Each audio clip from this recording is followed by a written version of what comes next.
Paraag Marathe. Let's Okay? talk. Let's talk. Guy, hold on. I have a bunch of, I have notes. Hold on. Well, I prepared notes for this. Just a second. This guy has been in the organization for 21 years. 20. Okay, so Eddie DeBartolo gets in this riverboat gambling scandal in 98. yep. He turns over the team. His sister gets the team in 99. She gets it full on in 2000. They have salary cap issues. They bring in Paraag in 2001. He's been there ever since. He is the vice president of the freaking team, which means he's that's higher than a general manager.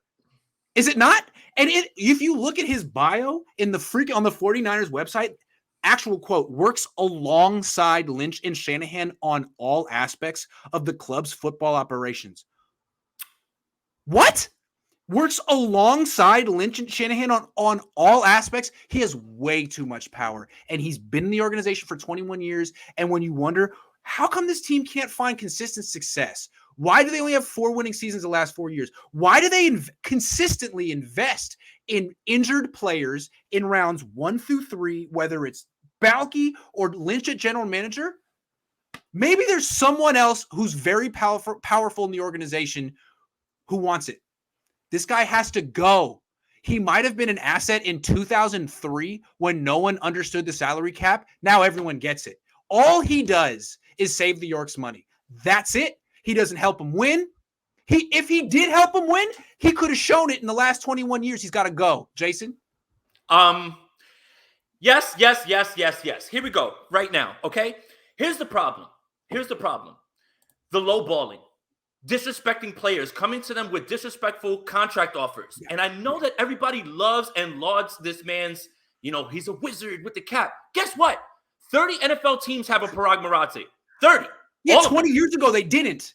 Right. And he was like kind of one of one. But now? Are you kidding? So look. It's not hard to find. There are 15-year-olds who could do it. He's been in the organization for as long as you talked about. Free agents know what they're dealing with when they get over here to do a negotiation. I'm going to get lowballed. I'm not taking less money to go there. Or I know that they're going to give me a 1 year, year-to-year deal. Nobody wants to play under that at all. No. George Kittle was insulted when they first came to the table. You know why? Because they lowballed him. DeForest Buckner said the same thing. They lowballed me. That's the same thing. The only reason Trent Williams is here is because Kyle Shanahan said he pulled a power move and said, if you don't sign this guy right now, I'm not playing with any of you right now at this point. Make it happen. Paraag put his foot down on Trent Williams. He did. Yeah, he did. He was about to let him walk to the Chiefs. He did. So for all of you people that laud this man, he's a wizard. 30 other NFL teams have Paraag Marathe. All of them. And now free agents know exactly what they're up against when they come to a negotiating table. Why do you think they sign all these guys to 1-year deals? It's because, one, they probably know that they want to bet on themselves, but two, that's all they're pretty much going to offer them. And they're not going to offer them. Also, why do you think they keep drafting injured players in rounds 1, 2, and 3? Because then you can go to negotiation table and say, listen, man, we don't have to pay you all that. Look at this, look at that. And that is part of the problem. He has because when they get a player like DeForest Buckner who doesn't have an arthritic knee and literally does everything great, they're like, oh, we can't lowball this guy, although we'll try. They're not going to be able to lowball Nick Bosa. I'm surprised they got it done with Fred Warner. The only reason they got it done with Fred Warner is because Fred Warner is a legitimately good guy. There's no way you can lowball him. And also, Fred again, he saw all the negotiations happen too, but also Fred is not going to put up with that. Like, that for a fact. And he's not going to do anything in the public, but he knew that he was not going to put up with that. And he knew that they had to come to the table because of where he's regarded. That's different, right? But they did it with Kittle. They did it with Buckner. All these 1-year deals. Everybody's like, man, he's a wizard. There's a cap guy for every single team. Why aren't you guys excited about the Rams cap guy or the Chiefs cap guy or the Chiefs cap guy? You shouldn't know who he is. The fact that you know who he is and that he's this. I'm gonna keep going, man. I got more. So let's say the 49ers fire John Lynch and they want to hire like a really good, respected executive who's number 2 somewhere from a really good organization. I don't know who. He comes over and he's like, all right, I'm in. I'm like, okay, I could work. Kyle wants to work with me. Great. Jed's like, there's one thing though. Paraag does the contracts. And he's going to tell you who you can sign. And you might want to sign someone, but Paraag's going to be like, yeah, but we're only going to offer him this much. And really, you're not the general manager. You're like Paraag's assistant and he gets to overrule you. Like, well, I don't want that job because that's not really a promotion, really. So as long as Paraag is here, you're not going to get the best and the brightest to be running this team because the best and brightest won't work with him. I just love how everybody lauds him as this like wizard, but the Rams, whoever the Rams guy is literally balancing numbers on his head, and the Chiefs guy. And how did the Chiefs had $50 last year, $50 like in salary cap money, and what did they do? They almost had Trent Williams somehow. They almost signed Trent Williams with $50. You have to remember, like the 49ers in the 80s and 90s operated like it was the Roaring 20s. Okay, like spared no expense. We're making all the money. We're spending all the money. Then football changed, salary cap was instituted, new ownership came in, it went to his sister, and they were like, first of all, we don't want to pay. We don't want to spend like my brother. I'm not going to spend like my brother did. I don't care.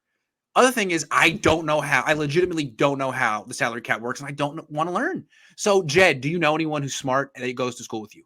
Oh, you do? All right, he runs our team now. That's what happened. Wait. Putting your friends on and giving them jobs? Whew, man. Is that something that is like? I mean, I get it. But that's what happened, and nothing has changed in 21 years. Like, I know. All right, look, does a great job at saving New York's money, but that's it. That's the only thing he does. Here's your example too. Let me rile everybody else up too. Why didn't Tom Brady sign? You really think that you really believe that they passed on Tom Brady, and it wasn't that Tom Brady said, "I want." Because they probably quibbled over like $5 to $10 million, right? That he walked in there and said, "Listen, I want my bag. I'm done at the end of my career. 2 years, $50 million. You can have me. We can ride off into the sunset." And they said, Paraag was like, "Nah." And so you really believe that Kyle Shanahan passed on Tom Brady because he was marginally better than Jimmy? No. And here's the second part. Watching, if you start over, you got to take this away from your son and his friend. You let them try for two decades, enough. Bring in some professionals. You can keep Jed. He can stay. Whatever. He's part of the family. He can be whatever. Paraag has to go. Look, and you got to hire a real vice president. Having said all that, he's not on the hot seat and won't be because he saves all that money. No. So we can yell all we want, but the detriment. And that's why like covering the 49ers is a little depressing because it's run by people in their early 40s who are going to be here a long time. He ain't going nowhere. He is not going anywhere. Going nowhere. Oh, printing money, the two of them. Oh my goodness. Guys, enjoy your cap. All I can say is if you don't like Jed and Paraag, like just watch the 49ers from your couch. Stop giving them money because the Yorks have figured out something that most owners figure out is you don't have to win to make money in the NFL. You don't, especially on the West Coast. You can profit off hope forever, and they do. You have one winning season every 5, 6, 7 years. Cool. And if you don't, you fire a head coach, hire a new one. That gives you 3 years of hope. You don't have to win to make money in the NFL. Hold them to a higher. That's why I just get a little upset when Niner fans make every excuse in the book. Like, can you stop putting money in the York's pockets and just pay them when they win? All right, get the season tickets when they win, please. It's not being a fair weather fan. It's holding them accountable. They're going to be here for 4 more decades if you don't do this. I'm sorry, getting worked up. I'm not a fan. No, it's good. It's the faithful, man. That's what they're called. How do you root for the Yorks? When you root for the 49ers, you root for the Yorks. You got to hold them accountable, man.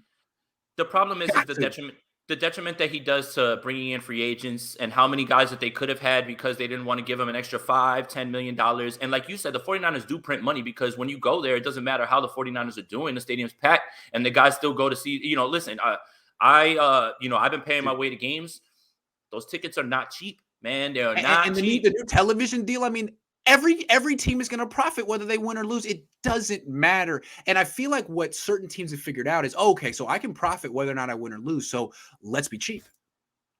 Let's be cheap. I mean, and it's like, I'm not saying the Yorks are cheap, but compared to the DeBartolos, compared to Eddie, they freaking are. And Paraag is a symptom of that. Paraag is the bean counter. He is the bean counter running the organization saying, well, I can save you 2% there. I can save you 1% there. No, these are the 49ers. It should be abundanza. You should be spending. There's no salary cap on coaches spend. There's no salary cap on stadium spend. Instead, you got a bare bone stadium. You got Bobby Slowick on the coaching staff. I don't know, man. This used to be a different type of organization. Freaking Jerry Jones looked to this organization like, man, if only I could be that over the top. That's what it used to be like. Now it's like, this is like Walmart. It's like discount everywhere. You could get a $4, you could get a $2 slice of pizza here. It's That's just the kind of discounts you got. The problem is the detriment that it does. The book is out, the reputation is out, that when you go to the negotiating table with the 49ers, they're going to send you, they'll give you guaranteed money all up front. Everything else is a 1-year deal. Let's look back at some of those deals. Quan Alexander, all that was front loaded, and then immediately it gives you all those outs. Fine, the guy was injured. Okay, it makes sense to do things like that. But when you're bringing in premium players, you almost let Trent Williams walk to the Kansas City Chiefs. And if Kyle Shanahan doesn't put his foot down and say, no, there's no way that you're going to allow him to, like, I don't care what he wants, give it to him. That's the one time where Kyle stepped in and was like, that's it. We're not playing with you guys anymore. Like, I need to have Trent Williams. When we were talking about DeForest Buckner, you said there was a reason that he's not here. You're going to allude to it. You didn't say it. You never said it. I did. Yeah, that was it. This is it. This is it. This is it. Right here.